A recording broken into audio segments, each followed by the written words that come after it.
நபிகளாரின் தோழர் ஒருவர் சொன்னார். அவர் பேர் அலி ரலியல்லான்னு சொல்லுவாங்க. அவர் என்ன சொன்னார்னா, அவருடைய புகழ்பெற்ற ஒரு வாசகம், எனக்கு யாராவது ஒருத்தர் ஒரே ஒரு வரியையோ இல்லை ஒரு வார்த்தையோ சொல்லிக் கொடுத்தாலும் கூட அவரும் எனக்கு ஆசிரியர் தான் அப்படின்னு சொன்ன ஒரு மிக புகழ்பெற்ற ஒரு வரி அது. அதுக்கு பின்னாடி ஒரு மிகப்பெரிய ஒரு ஞானம் இருக்குது. நம்ம ஆசிரியர் அப்படின்னு நம்ம எதை சொல்ல வரோம், இல்லை யாரை சொல்ல வரோம், அது எதை குறிக்குது அப்படின்னு பல்வேறு விஷயங்கள் அது பின்னாடி இருக்குது. யாரோ நமக்கு ஏதோ ஒரு விஷயத்தை கற்றுக் கொடுக்குறாங்க. அது ரொம்ப சாதாரண ஒரு விஷயமா கூட இருக்கலாம். உதாரணமாக ஒரு பைக் மெக்கானிக் சம்மந்தப்பட்ட ஒரு விஷயத்த சொல்கிறாங்கன்னு வச்சுக்கலேன். நீங்கள் பைக் ஓட்டும்போது இந்த மாதிரி செய்யுங்க, இந்த மாதிரி ஓட்டாதீங்க அப்படின்னு ஒருத்தர் சொல்லிக் கொடுத்தாலும் அதுவுமே நமக்கு நம்ம லைஃபுக்கு பயன்படக்கூடிய ஒரு டீச்சிங் தானே. அப்போ அதுவுமே ஒரு லெசன் தான் நமக்கு. அந்த சொல்லிக் கொடுத்தவர் அந்த விஷயத்தில் நமக்கு டீச்சராக இருக்கார். அப்போ டீச்சர் ஸ்டூடெண்ட் அப்படின்றது எல்லாருமே எல்லாத்துக்குமே டீச்சராகவும் இருக்கும், ஸ்டூடெண்ட்டாகவும் இருக்கணும் அப்படின்றத நம்ம புரிஞ்சிக்கலாம். அப்போ தேடுபவர்களுக்கு அடுத்ததாக விஷயம் என்னென்னா, தேடுபவர்களுக்கு எதுவுமே ஒரு ஆசிரியராக மாற முடியும், யார் வேண்டாலும் ஆசிரியராக மாற முடியும் அப்படின்ற ஒரு விஷயத்தை நம்ம கவனிக்கணும். மிகவும் புகழ்பெற்ற ஒரு தமிழகத்தை சேர்ந்த ஒரு ஞானியான ரமண மகரிஷி அவர்கள் ஒரு இடத்துல சொல்லுவார். இந்த மாதிரி கேட்கும்பொழுது, ஒருவருக்கான ஒரு சீடருக்கான குருவாக இன்னொரு மனிதன் தானே இருக்க முடியும் அப்படின்னு அவர்கிட்ட சந்தேகம் கேட்கும்பொழுது அவர் என்ன சொல்லுவார்னா, ஒருவருக்கான ஒரு சீடருக்கான குருவாக இன்னொரு மனிதன் மட்டும்தான் இருந்தாக வேண்டும் என்ற கட்டாயம் கிடையாது அப்படின்ற மாதிரி சொல்லுவார். அடுத்ததாக மேற்கொண்டு அவர் என்ன சொல்லுவார்னா, தேடல் கொண்டவனுக்கு யார் வேண்டாலும் குருவாக இருக்க முடியும், ஒரு கல் கூட அவனுக்கான ஒரு குருவாக இருக்க முடியும், அப்படின்னா கல்லுக்கிட்டேருந்து கூட அவனுக்கு ஞானத்தை பெற முடியும் அப்படின்னு அவர் சொல்லுவார். ஆனால் அதுக்கான ஒரே ஒரு கண்டிஷன் என்ன தெரியுமா, நம்ம தேடுவது அப்படின்றது தான். நிறைய பேர் என்னென்னா, உட்கார்ந்த இடத்துல நமக்கு எல்லாமே கிடச்சிடணும், எனக்கு இல்லை யாராவது ஒருத்தர் மொத்தமாக ஒரு பேக்கேஜாக நாலேஜை கொண்டு கொடுத்துடணும், அதை நான் அப்படியே என்னுடைய பிரெயினில் ஃபிட் பண்ணிப்பேன் அப்படின்னு நம்ம நிறைய பேர் நினச்சிட்ருக்காங்க. இல்லை ஒரு குறிப்பிட்ட ஒரு கோர்ஸை படிச்சுட்டா நமக்கு எல்லாமே தெரிஞ்சு போயிடும், அந்த மாதிரி நம்ம எல்லாமே ஒரு லிமிட்டடாகவே நம்ம நினச்சிட்ருக்குறோம். ஆனால் அப்படி கிடையாது. நீங்கள் ரொம்ப ஒரு பறந்து விரிந்த ஒரு அறிவை, ஒரு ஆழமான ஒரு பார்வையை நம்ம தெரிஞ்சுக்கணும்னு சொன்னால் நம்ம தேடி போனால் மட்டும்தான் கிடைக்க முடியும். நம்ம எவ்வளோ தேடுறோம், அதுக்காக எவ்வளோ உழைக்கிறோம், நம்ம அதுக்காக என்ன சாக்ரிஃபைஸ் பண்ணுறோம், அதுதான் நம்மளுடைய ஒரு அறிவாக மாறும். அப்போ தேடல் கொண்ட ஒரு நபருக்கு எங்கேருந்து வந்தாலும் அவனுக்கான அறிவு ஞானம் பிறக்கும், எங்கேருந்து வந்தாலும் அவனுக்கு தனக்கான அந்த அறிவை அவன் கற்றுக்கொள்ள முடியும் அப்படின்றத நம்ம யோசிக்கணும், புரிந்து கொள்ள வேண்டும். அது சம்பந்தமான நிறைய உதாரணங்கள், நிறைய விஷயங்கள் இருக்குது. இன்னும் சொல்லப்போனால், இப்போ நம்ம சொன்ன தேடல் கொண்டவனுக்கு எதுலேருந்து வேணாலும் அவன் கற்றுக்க முடியும் அப்படின்னு சொல்லும்பொழுது, இயற்கையிலிருந்து அவன் கற்றுக்கொள்ளக்கூடிய விஷயன்றது ரொம்ப ரொம்ப அபாரமானது. இப்போ நம்ம பெரிய விஷயங்கள், பெரிய ஜீவராசிகளை பற்றி நம்ம கேள்விப்பட்டோம். ஆனால் சின்ன சின்ன ஜீவராசிகள், சின்ன நுண்ணுயிரிகள்லாம் இன்றைக்கி ஆராய்ச்சி பண்ணுறாங்க. அது பற்றிலாம் டாக்குமெண்ட்ரிலாம் வருது. உதாரணமாக சிறிய ஒரு சின்ன கிரியேச்சர்ஸான எறும்புடைய புற்றை பற்றிலாம் டாக்குமெண்ட்ரிஸ்லாம் வருது. டேவிட் அட்டன்பரோ கூட அதை பற்றி ஒரு டாக்குமெண்ட்ரி பேசியிருக்காருன்னு நினைக்கிறேன்.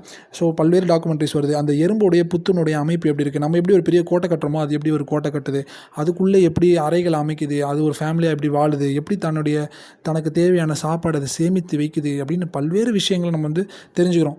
அப்போ நமக்கு லெசன் எல்லாமே எனக்கே தெரியும் அப்படின்றதே இல்லை. நம்ம இயற்கைகிட்டேருந்தும் சின்ன குட்டி ஜீவராசிக்கிட்டேருந்து கூட நம்ம இவ்வளோ விஷயங்களை தெரிந்து கொள்ள முடியுது.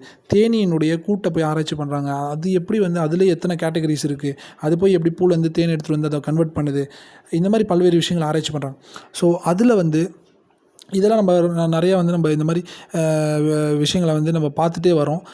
குறிப்பாக இன்றைக்கி எனக்கு தெரிஞ்சு என்னுடைய அறிவுக்கு உட்பட்டு நான் என்ன நினைக்கிறேன்னா, இன்னும் வரக்கூடிய காலங்களில் கண்ணுக்கே தெரியாத சில உயிரினங்கள், அந்த நுண்ணுயிரிகள்னு சொல்லக்கூடிய பாக்டீரியா, வைரஸ், இன்னும் அது போன்ற எண்ணற்ற விஷயங்கள், இவற்றை பற்றிலாம் இன்னும் டாக்குமெண்ட்ரிஸ் வரும்னு நினைக்கிறேன். ஏன்னா சோஃபார் இது வரைக்கும் வந்திருக்கான்னு தெரியல. ஏன்னா அதை பற்றி இப்போ தான் டிஸ்கவர் பண்ணுறாங்க. இன்னும் சொல்லப்போனால் அது நமக்கு தரக்கூடிய பலன்கள் என்ன, பெனிஃபிட் என்ன அப்படின்றதையே நம்ம ஒரு சில ஆண்டுகளாக தானே தெரிஞ்சுட்டு வரோம். உதாரணமாக ஒரு சின்ன எக்ஸாம்பிள் என்னென்னா, மாவு புளிச்ச பின்னாடி தான் நம்ம அதை தோசை செய்ய முடியும், உணவுக்கு பயன்படுத்த முடியும் அப்படின்னு நம்ம தெரியுது. ஆனால் அந்த மாவு எப்படி புளிக்குது அப்படின்றது நிறைய பேருக்கு தெரியல. அதை அதுக்குள்ளே இருக்கக்கூடிய அந்த நுண்ணுயிரிகள் தான் அதை மாற்றுது அப்படின்ற அந்த விஷயமே நமக்கு சமீப காலங்களில் தானே தெரிஞ்சிருக்கு. ஸோ அதுபோல் இன்னும் டிஸ்கவர் பண்ண இன்னும் நிறைய விஷயங்களை நம்ம தேட தெரிஞ்சுக்கொள்ளலாம் அப்படின்னு நினைக்கிறேன். இன்றைக்கி ஒரு வித்தியாசமான ஒரு டாக்குமெண்ட்ரி பற்றி ஷேர் பண்ணலான்னு நினைக்கிறேன். அந்த டாக்குமெண்ட்ரி 2020 நெட்ஃப்ளிக்ஸில் வெளியான ஒரு டாக்குமெண்ட்ரி. அதுக்கு பேர் மை ஆக்டோபஸ் டீச்சர். பல பேர் அந்த டாக்குமெண்ட்ரி பார்த்துருக்கலாம். பார்த்தவர்கள் உங்களுடைய கருத்துக்களை நீங்கள் தெரிவிக்கலாம், நீங்கள் மற்றவர்களுக்கு அதை பரிந்துரை செய்யலாம். பார்க்காதவர்களுக்கு சின்ன குறிப்பை மட்டும் நான் இந்த காணொலியில் தரலான்னு இருக்கேன். மேற்கொண்டு நீங்கள் அந்த டாக்குமெண்ட்ரி போய் பாருங்கள். மை ஆக்டோபஸ் டீச்சர் அப்படின்ற அந்த டாக்குமெண்ட்ரி எடுத்த ஒரு பேர் வந்து பிப்பா எல்ரிச் அப்படின்றது தான் அவரோட பேர் நினைக்கிறேன். அவர் கூடவே சேர்ந்து ஜேம்ஸ் ரீட் அப்படின்றவரும் சேர்ந்து இந்த டாக்குமெண்ட்ரியை தயாரித்திருக்கிறார்கள். இது வந்து முழுக்க முழுக்க பார்த்திங்கன்னா ஒரு கடலுக்குள்ளே எடுக்கப்பட்ட டாக்குமெண்ட்ரி. இந்த டாக்குமெண்ட்ரியோட சிறப்புன்னு பார்த்திங்கன்னா இது எப்படி செஞ்சாங்க, இதுக்காக என்ன மெனக்கடல்கள் பண்ணியிருக்காங்கன்னு தெரியல நமக்கு. அந்த பிஹைண்ட் தட் என்ன நடந்ததுன்ற ஸ்டோரி நமக்கு தெரியல. ஆனால் கண்டிப்பாக பார்த்திங்கன்னா இது ஒரு ரொம்ப சீரியஸான ரொம்ப ஒரு கன்சர்னான எடுக்கப்பட்ட ஒரு டாக்குமெண்ட்ரி தான் நான் நினைக்கிறேன். கடலுக்குள்ளே போய் எடுத்திருக்காங்க. கிட்டத்தட்ட ஒரு வருடம் இந்த டாக்குமெண்ட்ரி எடுத்திருக்காங்க. இந்த டாக்குமெண்ட்ரியோட சிறப்பு என்னென்னு பார்த்திங்கன்னா மை ஆக்டோபஸ் டீச்சர். இந்த கதை முழுக்க முழுக்க ஒரு ஆக்டோபஸ் பற்றி தான். நம்ம எல்லாருமே ஆக்டோபஸை பல்வேறு வகையாக நம்ம தெரிஞ்சு வச்சுருப்போம். அதுக்கு நிறையா அந்த கை அதனுடைய அந்த கால்கள்லாம் ஒரு மாதிரி பார்த்திங்கன்னா ஒரு வளைஞ்சிக்கிட்டே இருக்கும். நிறைய கால்கள் இருக்கும். அதை பார்க்குறதுக்கு நிறைய பேருக்கு ஒரு மாதிரி ஒரு ஆடாக ஒரு வியர்டாக இருக்கும். நிறைய பேருக்கு அது ஒரு மாதிரி பயமான ஒரு கிரியேச்சர் மாதிரி தெரியும். அது இந்த கண்ணெலாம் ஒரு மாதிரி இருக்கும். அதுக்கு கைகால்லாம் அப்படி ஒரு மாதிரி ஜெல்லி மாதிரி அப்படியே வந்து ஜம்ப் ஆகிட்டே இருக்கும். ஸோ இந்த கிரியேச்சர்கிட்ட என்ன இருக்க போகுது, இது பார்க்குறதுக்கே ஒரு மாதிரி இருக்குது அப்படி தான் நம்ம நினச்சிட்ருக்கோம். ஆனால் இதை பற்றி ஒரு கிட்டத்தட்ட ஒரு 1.5 மணி நேரம் கிட்ட ஓடக்கூடிய ஒரு டாக்குமெண்ட்ரி எடுத்திருக்காங்க. ரொம்ப அற்புதமான ஒரு டாக்குமெண்ட்ரின்னு நான் சொல்லுவேன். இந்த டாக்குமெண்ட்ரியில் யார் வரான்னு சொன்னால் கிரெய்க் ஃபாஸ்டர் அப்படின்னு ஒரு நபர். இது வந்து நிஜமாலே நடந்த ஒரு விஷயத்தை தான் டாக்குமெண்ட்ரி எடுத்திருக்காங்க. இது எதுவுமே ஃபிக்ஷன் கிடையாது.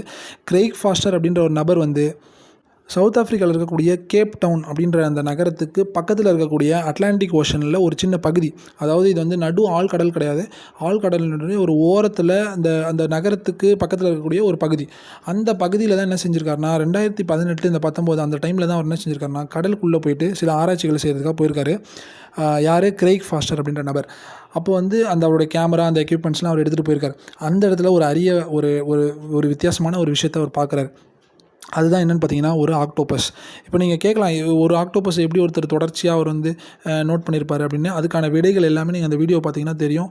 இது எல்லாமே ரியலாக அந்த டைமில் அந்த லொக்கேஷனில் எடுக்கப்பட்ட ஒரு காட்சி. அது எதுவுமே ஃபிக்ஷனலாக கிடையாது. நீங்கள் அதை போய் பாருங்கள். அந்த நபர் என்ன பண்ணுறாருனா ஒரு திடீர்னு வித்தியாசமான ஒரு ஜீவராசியை பார்க்குறாரு. அதான் வந்து ஆக்டோபஸ். அது வந்து தன்னுடைய உடல் முழுக்க பார்த்திங்கன்னா சங்கு, அந்த கடலில் இருக்கக்கூடிய அந்த கற்கள், செடி இதெல்லாமே சுற்றி அப்படியே வந்து ஒரு வித்தியாசமான ஒரு கலவையாக இருக்குது. அது முதல்ல ஆக்டோபஸ்னால் அவருக்கு தெரியல. இப்படி தான் அந்த காட்சி ஆரம்பிக்குது. நமக்குமே இது இப்படி தான் தெரியுது. இது என்னென்னு கொஞ்சம் நேரம் அதை அப்படியே அவர் காட்டிகிட்டே இருக்கார். சடனாக பார்த்திங்கன்னா அந்த பக்கம் போயிட்டுருக்கக்கூடிய ஆபத்தான மீன்கள்லாம் கிராஸ் ஆகி போன பின்னாடி சடக்குன்னு அது எல்லாத்தையுமே உதிர்ந்துட்டு அப்படியே அது வேகமாக ஓடுது. தண்ணியில் அப்படியே டக்குன்னு வேகமாக நகர்ந்து போகுது. அப்போ தான் அவருக்கு தெரியுது, இவ்வளோ நேரம் நம்ம பார்த்துட்டு இருந்தது ஒரு ஆக்டோபஸ். அது அப்படியே அதோட கைகளெல்லாம் வளைச்சி அது என்ன பண்ணிங்கன்னா அந்த சங்கு, இந்த கடலில் இருக்கக்கூடிய பொருட்கள் இது எல்லாத்தையும் தன் உடம்புல அப்படியே சுருட்டிக்கிட்டு அப்படியே இருந்திருக்கு. எதுக்குன்னா மற்ற மீன்கள் வந்து தன்னை அட்டாக் பண்ணி சாவடிச்சிடக்கூடாது, தன்னை சாப்பிட்றக்கூடாதுன்றதுக்காக ஒளிஞ்சிருக்குது. அதை தான் அது இப்படி செஞ்சுருக்கு, ப்ரொடெக்ஷனுக்கு தான் இப்படி பண்ணியிருக்கு அப்படின்றத காட்டுறாரு. இதுதான் வந்து அந்த டாக்குமெண்ட்ரியினுடைய ஒரு ஆரம்பமாக இருக்குது. ரொம்ப அற்புதமான ஒரு ஆரம்பம்னு சொல்லலாம். அதுக்கு பின்னாடி அவருக்கு ரொம்ப ஆர்வமாயிருச்சு. இந்த குறிப்பிட்ட ஆக்டோபஸை நம்ம தொடர்ந்து சேஸ் பண்ணணும், இதை நம்ம கவனிக்கணும், மானிட்டர் பண்ணணும் அப்படின்னு நினைக்கிறார். ஸோ தொடர்ந்து பார்த்திங்கன்னா இதேமாதிரி தினம் அவருக்கு வந்து ஒரு புது இன்ட்ரெஸ்ட் உருவாகி டெய்லி அந்த கடலுடைய அந்த பகுதிக்கு தண்ணிக்குள்ளே குதிச்சு போகிறாரு. மறுநாளும் அந்த ஆக்டோபஸை தேடி போகிறாரு. ஒரு இடத்துல அவர் கண்ணில் படுது. குறிப்பிட்ட இந்த ஆக்டோபஸ் தான் அதுன்றதை அவர் ரெக்கக்னைஸ் பண்ணுறார். எடுத்தோடனே இந்த ஆக்டோபஸ் வந்து அவர்கிட்டலாம் ஒன்றும் வந்துடல. அது பயந்து ஓடுது. ஃபஸ்ட்டு யாரோ இவனை எங்கே பார்த்தாலும் நமக்கு வந்து ஒரே ஆபத்தாகவே இருக்குது அப்படின்ற மாதிரி நினச்சிட்டு அது வந்து ஓடுது.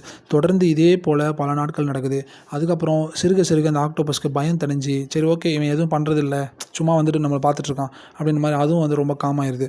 இப்படி தொடர்ச்சியாக ஸ்லோவாக ஆரம்பிக்கக்கூடிய அந்த ஜேர்னி பார்த்திங்கன்னா ரொம்ப அற்புதமாக இருக்கும். நீங்கள் பார்க்க உங்களோட டாக்குமெண்ட்ரி உங்களை ரொம்ப உள்ளே இழுத்துருன்னு சொல்லலாம். அந்த ஆக்டோபஸ் வந்து மெல்ல நகர்ந்து வந்து அவன் பக்கத்தில் வருது. பல நாட்கள் ஆக அதுக்கப்புறம் அவனுடைய அந்த உடல் மீது அந்த ஆக்டோபஸ் அப்படியே வந்து ஒட்டிக்குது. அந்த காட்சிகள் வந்து ஒரு மிகப்பெரிய ஒரு சிலிர்ப்பு இருக்கக்கூடிய ஒரு இடம்னு சொல்லுவேன். அது ஒரு அற்புதமான ஒரு இடம். அதை நீ அந்த காட்சியில் பார்த்தா தான் புரியும். இது வந்து சில விஷயங்கள் வார்த்தையை தாண்டின அனுபவங்கள் அப்படின்னு சொல்லலாம். அந்த மாதிரியான ஒரு பிணைப்பு இது.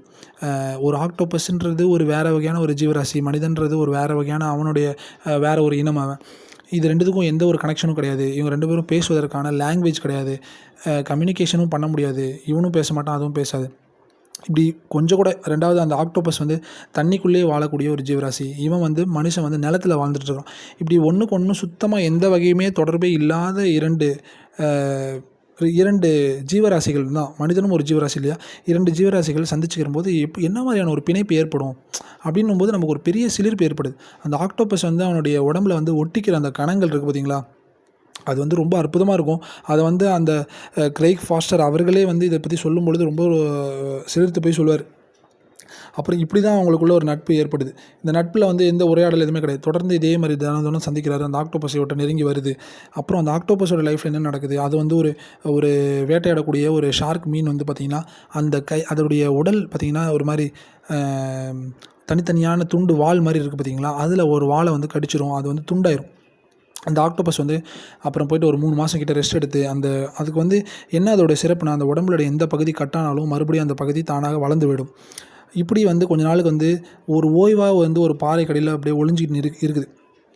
தொடர்ந்து அது ரெஸ்ட் எடுக்க என்ன ஆகுதுன்னா, அதனுடைய அந்த உடைந்து போன கைகள்லாம் வந்து மறுபடியும் முளைச்சி புதுசாக பழையபடி ஆகுது. ஸோ இதுக்கு வந்து நிறைய இதெல்லாமே ஒரு பெரிய இன்சைட்ஸாக மாறுது. ஒரு இந்த ஜீவராசிகிட்ட வந்து நம்ம எவ்வளோ கற்றுக்குறோம் அப்படின்றத வந்து ரொம்ப அவரை வந்து ஆச்சரியத்தோடு கவனிக்கிறார்.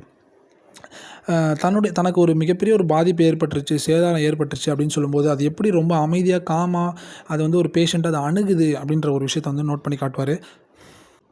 அதுக்கு பின்னாடி என்னென்னு பார்த்தீங்கன்னா, அந்த கடைசி காட்சிகள் வந்து ரொம்ப சோகமான காட்சிகள். அதை நீங்கள் அந்த டாக்குமெண்ட்ரியை பார்த்து தெரிஞ்சுக்கங்க. ஸோ இந்த கடைசி நாட்கள்லாம் பார்த்தீங்கன்னு சொன்னால், இந்த கிரெய்க் ஃபாஸ்டர் வந்து என்ன பண்ணுவார்னா, தன்னுடைய சிறு மகனை வந்து என்ன பண்ணுவார்னா, அவனையும் வந்து இந்த மாஸ்க்கெல்லாம் மாட்டிக்கிட்டு, அவனையும் வந்து அந்த சிலிண்டர்லாம் எடுத்துக்கிட்டு, தண்ணிக்குள்ளே கேமராலாம் எடுத்துக்கிட்டு தண்ணிக்குள்ளே கூட்டு போயிட்டு இந்த ஆக்டோபஸை வந்து பார்த்து, நீயும் கற்றுக்கோ, நான் வந்து இந்த ஆக்டோபஸ் வந்து என்ன தெரிஞ்சுக்கிட்டேன் அப்படின்ற மாதிரி கூட்டு போவார். ஸோ இந்த மாதிரி இந்த டாக்குமெண்ட்ரி போகும். நீங்கள் விரிவாக வந்து இந்த டாக்குமெண்ட்ரி கண்டிப்பாக பாருங்கள். எதுக்காக நம்ம இதெல்லாம் இந்த டாப்பிக்கில் நம்ம பேசிகிட்டே வரோம், அதனோட ரொம்ப கனெக்டடான ஒரு டாக்குமெண்ட்ரி தான் இது, மை ஆக்டோபஸ் டீச்சர். அனைவரும் கண்டிப்பாக பார்க்க வேண்டியது அப்படின்னு நான் ரெக்கமெண்ட் பண்ணுறேன். நம்ம ஆபத்துன்னு நினைக்கக்கூடிய, இல்லை நமக்கு என்னென்ன தெரியாமலே நம்ம வந்து ஒரு அவர்ஷனோட வெறுப்போடு நம்ம பார்க்கக்கூடிய பல்வேறு விஷயங்கள் எல்லாமே பார்த்திங்கன்னா, அதுக்கு வேறு ஒரு சைடு ஒன்று இருக்குது. நம்ம உண்மையிலே அன்பு காட்டினா அது வந்து ஒரு பெரிய ஒரு இணைப்பு பாலமாக அந்த அன்பு மாறுது அப்படின்றத சிறுக காட்டக்கூடிய ஒரு காட்சி தான் வந்து ஒரு டாக்குமெண்ட்ரி தான் இந்த டாக்குமெண்ட்ரி.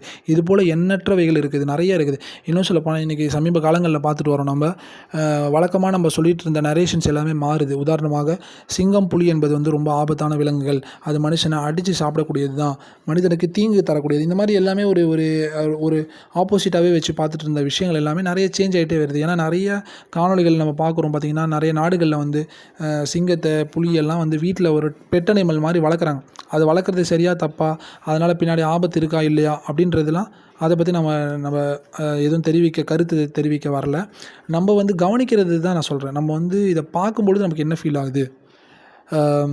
அப்போ ஒரு சிங்கம், புலின்றது வந்து வெறுமனே மனுஷனை வந்து கண்மூடித்தனமாக அதை அடித்து தான் சாப்பிட்டுட்ருக்கோம் அப்படின்னு நினைக்கும்போது, அதை நீங்கள் ஒழுங்காக கவனிச்சிங்க, சின்ன வயசுலேருந்தே அது மேலே ரொம்ப அன்பாக நீங்கள் அதை வளர்த்தீங்கன்னு சொன்னால், அதுவும் வந்து நம்மக்கிட்ட இவ்வளோ பெட்டாக பழகுது. அவ்வளோ பெரிய ஒரு மனிதனுடைய பலம் கொண்ட ஒரு சிங்கம் வந்து பார்த்திங்கன்னா, மனுஷன்ட்ட ஏதோ ஒரு சின்ன பூனை மாதிரி விளையாடுது. அது பாட்டில் ஒரு சிறுத்தை புலி பார்த்திங்கன்னா வந்து விளையாடுது. அப்போ இதெல்லாம் ஏன் நடக்குது? அப்போ நீ வந்து ஹார்ம் பண்ணாமல் இருந்தால் அதுவும் உன்னை எதுவுமே டிஸ்டர்ப் பண்ணாது. நீ அதுக்கிட்ட அன்பாக இருந்தால் அதுவுமே ஜென்யூனாக வந்துட்டு பழகும் அப்படின்றத காட்டக்கூடியதாக இருக்குது. இதை நான் வந்து இதிலேருந்து நான் எதையுமே நிரூபிக்க வரல. அதாவது சிங்கப்புலிகளை நீ வீட்டில் வளர்க்கலாம், தப்பு கிடையாது, அதனால் எந்த ஒரு ஹார்மும் நமக்கு கிடையாது அப்படின்ற மாதிரி நான் ஜஸ்டிஃபிகேஷனுக்குள்ளே வரல. நான் வந்து சொல்ல வர்றது வந்து ஒரு உலகம் தழுவிய பார்வை, அனைத்தையும் தழுவிய ஒரு பயோடைவர்சிட்டியை வந்து கன்சர்னோடு நம்ம பார்த்தோன்னு சொன்னால், நம்ம தெரிஞ்சு கொள்றதுக்கான விஷயங்கள் நிறைய இருக்குது. நம்ம நினச்சிட்டு இருக்கக்கூடிய புரிதல்கள் மாறுவதற்கான வாய்ப்பு இருக்குது அப்படின்றதுக்கான ஒரு உதாரணமாக சொல்லிகிட்டு இருக்கேன். அப்போ நீங்கள் நம்ம பார்க்கக்கூடிய இந்த கார்னிவோரஸ் அனிமலுக்கு இன்னொரு சைடு ஒன்று இருக்குது. அது வெறுமனே அடித்து சாப்பிட்றது மட்டுமே அதோட வேலையை தொழிலாக இருக்காது. அதுக்கும் ஒரு அன்பான ஒரு சைடு ஒன்று இருக்குது. அந்த நர்ச்சரிங்காக அந்த நீ அன்பாக இருந்தீங்கன்னு சொன்னால் அதுவும் உங்களோட எப்படி வந்து இணையுது. அப்போனா இதுக்கு பின்னாடி இருக்கக்கூடிய ஒரு காமனான ஒரு அடிப்படை என்ன அப்படின்னு பார்த்தீங்கன்னா, ஒரு அன்பு இருக்குது. அப்போ அன்பு காட்டினா யார் வேணாலும் வந்து ஒரு மொழியே இல்லாத ஒரு ஜீவராசி கூட நம்மளோட வந்து கனெக்ட் ஆகுது அப்படின்றத நம்ம தெரிஞ்சுக்கிறோம்.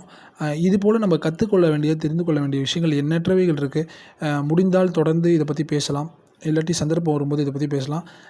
அந்த ஒரு மிகப்பெரிய ஒரு டீச்சிங்கை தான் வந்து மை ஆக்டோபஸ் டீச்சர் எனக்கு கொடுத்துச்சு.